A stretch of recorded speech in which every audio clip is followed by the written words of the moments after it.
वो आदमी सिर्फ 4 फीट का है, लेकिन उसकी मौजूदगी ऐसी लगती है जैसे वो 9 फीट का हो, क्योंकि वो रशियन माफिया का बॉस है जिसका नाम है लिटिल डीमन। उसके सारे आदमी लंबे चौड़े और तगड़े हैं। हालांकि लिटिल डीमन को लोगों को मारना पसंद है, लेकिन वो बाकी लोगों से ज्यादा अपने परिवार की इज्जत करता है। अपने काम की वजह से वो अक्सर अपने परिवार से नहीं मिल पाता, लेकिन हर महीने वो किसी को भेजकर अपनी माँ को अपने पास बुलवाता है। लेकिन इस बार कुछ गड़बड़ हो गई। दरवाजा खोलने वाला कोई अजनबी था और बाहर फॉर सेल का बोर्ड लगा हुआ था।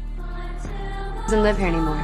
ये देखकर उसका आदमी समझ गया कि बहुत बड़ा बवाल होने वाला है, क्योंकि उसे अपने बॉस का गुस्सा अच्छे से पता था। जैसे ही वो अकेला वापस जाकर ये खबर देता है, लिटिल डीमन का चेहरा तुरंत बदल जाता है। अगले ही पल वो अपने असिस्टेंट को एक नजर से देखता है। आदमी को लगता है अब उसकी मौत तय है, लेकिन लिटिल डीमन अचानक बंदूक निकालता है और उसे एक मौका देता है। 3 दिन में उसकी माँ को ढूंढ कर लाओ, चाहे वो जिंदा हो या मरी हो। लेकिन उसे ये नहीं पता था कि उसकी माँ को असल में गैर कानूनी तरीके से कैद करके रखा गया है। कुछ दिन पहले एक औरत उसकी माँ के घर आई थी। उसने खुद को उसकी फ्यूचर गार्डियन बताया और बूढ़ी औरत को बहला फुसलाकर एक नर्सिंग होम ले गई। लेकिन असल में वो एक स्कैम था। ये लोग खास तौर पर अकेले रहने वाले अमीर लोगों को निशाना बनाते थे। वो फोन और घर की चाबियां सुरक्षा के नाम पर ले लेते, फिर घर का सारा कीमती सामान लूट लेते और आखिर में घर और गाड़ी तक बेच देते। उन्होंने सोचा था कि ये आसान शिकार है, लेकिन असल में उन्होंने माफिया बॉस की माँ से पंगा ले लिया था। जल्द ही लिटिल डीमन को पता चल जाता है कि मार्ला नाम की औरत ने उसकी माँ को नर्सिंग होम में बंद कर रखा है। ये सुनते ही वो आग बबूला हो जाता है। उसे यकीन ही नहीं होता कि किसी ने उससे पंगा लिया है। और जब उसे पता चलता है कि मार्ला ने उसकी माँ की सारी प्रॉपर्टी और घर अपने नाम कर लिया है, तो उसका गुस्सा और बढ़ जाता है। माता पिता हमें मुश्किलों में पालते हैं और हम काम के कारण उन्हें समय पर बचा भी नहीं पाते। इससे बड़ी बेइज्जती कुछ नहीं होती। बिना देर किए लिटिल डीमन अपने आदमियों को कहता है कि कंपनी के वकील से संपर्क करो और तुरंत उसकी माँ को नर्सिंग होम से बाहर निकालो। अगले दिन एक वकील मार्ला के नर्सिंग होम पहुंचता है। वो सीधे उसे धमकी देता है, गार्डियनशिप छोड़ दो, नहीं तो जिंदगी भर चैन नहीं मिलेगा। लेकिन मार्ला इतनी आसानी से डरने वाली नहीं थी। वो सालों से इस काम में थी, सब देख चुकी थी। जब वो नहीं मानी तो वकील एक सूटकेस भरकर पैसे निकालता है ताकि वो बूढ़ी औरत को छोड़ दे। लेकिन पैसे देखकर मार्ला और लालची हो जाती है। उसे लगता है कि बूढ़ी औरत की कीमत इससे कहीं ज्यादा है, इसलिए वो मना कर देती है। अब मार्ला को शक होता है कि ये औरत आखिर है कौन। जांच करने पर पता चलता है कि रिकॉर्ड्स के हिसाब से वो औरत तो 3 साल की उम्र में ही मर चुकी थी, यानी वो फर्जी पहचान इस्तेमाल कर रही थी। मार्ला जाकर उससे पूछताछ करती है, लेकिन बूढ़ी औरत कुछ नहीं बताती, बस एक लाइन बोलती है, मैं वो सबसे बड़ी गलती हूँ जो तुम करोगी, मुझे कुछ नहीं कहना। इससे मार्ला और ज्यादा क्यूरियस हो जाती है। वो वापस उसके घर जाती है और सुराग ढूंढने लगती है। उसे एक चाबी मिलती है जिससे वो बैंक के सेफ डिपॉजिट बॉक्स तक पहुँचती है। गार्डियन होने के कारण वो अंदर से एक घड़ी, 2 सोने की ईंटें और एक अजीब किताब निकालती है। किताब के अंदर उसे हीरो से भरा बैग मिलता है। अब उसे समझ आता है कि वकील इतना पैसा क्यों लेकर आया था। वो बूढ़ी औरत बेहद अमीर थी। अगले दिन लिटिल डीमन भी उसी तरह एक सेफ डिपॉजिट बॉक्स खोलता है, लेकिन अंदर सब कुछ पहले ही मार्ला निकाल चुकी होती है। ये देखकर वो और भड़क जाता है। वो वकील से कहता है कि मार्ला के खिलाफ केस करो, लेकिन वकील के पास कोई ठोस कॉन्ट्रैक्ट या सबूत नहीं होता। आखिर में जज गार्डियनशिप खत्म करने की अर्जी खारिज कर देता है। अब लिटिल डीमन पूरी तरह गुस्से में आ जाता है। जब कानून से काम नहीं बना तो उसने ताकत का रास्ता चुना। कुछ